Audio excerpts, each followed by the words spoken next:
Welcome to the GCSE Maths Advantage. I'm Dr. James Carter, and every episode I'm going to break down one topic, show you where the marks are, and give you a quick win you can use in your next exam. Whether you're targeting a grade 7 or pushing for a 9. Let's get into it. Hook. This one question lost more marks than any other on last year's higher paper, a simple modelling question about an area where students wrote down answers that were mathematically correct but impossible for the real situation. Sound familiar? If you want those marks back, you need a reliable path from words to a quadratic every time. Quick reality check.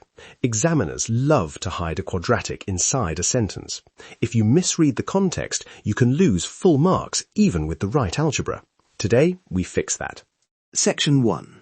The concept. Step 1. Choose a clear variable. Pick one thing to represent with x and write it in words. For example, let x be the length of the rectangle. Say it out loud in the exam paper. That small sentence explains your model and buys you clarity and a possible method mark. Why does saying the variable help? I sometimes skip that when I'm in a rush. Because the examiner needs to see your model. If you just write algebra without context, they can't award the method marks for translating the words. Let x be the length ties your algebra to the problem. It also stops sign errors later, because you can always read the algebra back to the sentence you wrote. Step 2. Translate expressions from the words. If the question says, the width is 3 meters less than the length, and you set length equals x, then width equals x minus 3. Write width equals x minus 3. Don't rush to rearrange yet. Write each piece clearly and label it. Example 1. Area context. A rectangle has length x and width x minus 3. If the area is 40 square meters, we translate that to x bracket x minus 3 equals 40. Expand to x squared minus 3x minus 40 equals 0. Now you have a quadratic. This is the exact pathway I want you to practice. Variable, expressions, equation, rearrange. Okay, so after rearrange we solve, but which method do you use, factor or formula? Good question. Use factoring when it's quick and obvious. It saves time. If it doesn't factor nicely, use the quadratic formula.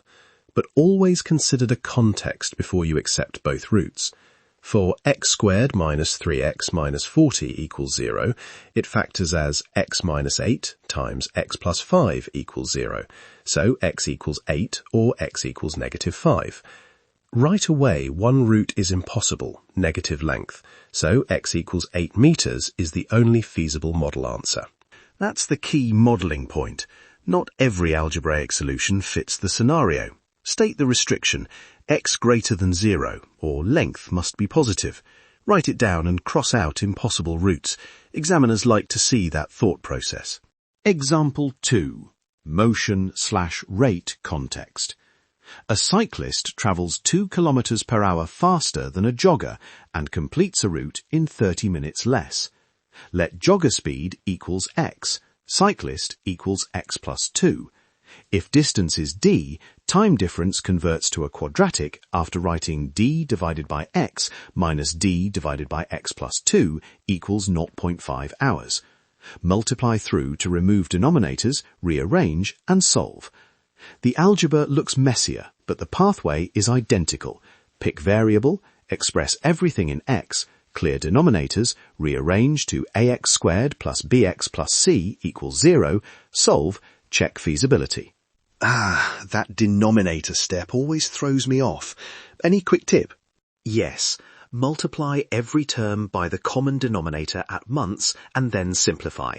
It prevents sign mistakes. And write the intermediate step. Multiply both sides by x plus 2. That line shows the method. If you miss it and your algebra is messy, you might lose a method mark even if your final number is right. Section 2. The exam technique. Here's how marks map to modelling questions on most exam boards. Typical 4-mark modelling question. M1 for choosing a variable and expressing other quantities correctly. M1 for setting up the equation, the model. M1 for a correct method to solve the quadratic, and A1 for the final answer with units and feasibility stated. Write each piece. Don't hide steps in your head. Let x be is M1, x times x minus 3 equals 40 is M1. Correct algebra work earns M1, and a clear conclusion like length equals 8 meters is A1. Common exam penalties: missing units, not stating domain restrictions, dropping intermediate steps, and failing to check roots in context. If you solve and give both roots, but don't say why one is impossible, you might lose the final accuracy mark. So always answer with a short sentence. Length equals 8 meters, since length cannot be negative. Also, use sign language in your working. Write width equals x minus 3, not w equals 3 minus x, unless that's what the words say. Simple sign flips cost marks frequently. Read the phrase 3 less than x as x minus 3 every time. Read the question twice, solve it once. Let that sink in. Section 3. The quick win. Your 10-second feasibility check. After you calculate roots, do 3 quick things. 1. Substitute the root back into the original equation or context to check it fits. 2. Check units and sign. Lengths positive, times positive, speeds reasonable. 3. State the restriction and give the final answer with units. Mnemonic: CHECK. Check substitution, highlight domain, express units, conclude, keep a short note of work. This takes 10 seconds but saves most lost marks. Can you show the full worked example quickly so I can copy the exact lines to write in an exam? Sure, worked example with live commentary. Question: a rectangular garden has length 3 meters more than its width. The area is 40 meters squared. Find the dimensions. Step 1. Let width equals x meters. Step 2. Then length equals x plus 3. Step 3. Area equals width times length, so x times x plus 3 equals 40. Write that line exactly in the paper. Step 4. Expand. X squared plus 3x minus 40 equals 0. Step 5. Factor. X plus 8 times x minus 5 equals 0, so x equals minus 8 or x equals 5. Step 6. State feasibility. X equals minus 8 impossible because width must be positive, so width equals 5 meters and length equals 8 meters. Final line, width equals 5 meters, length equals 8 meters. That's tidy, labelled, and shows the examiner every step for full marks. Pitfall highlighted. Many students accept both algebraic roots and then incorrectly give a negative length. Do this instead. Circle impossible roots and write reject next to them. It's visible in marking and demonstrates understanding. Another common sign mistake example.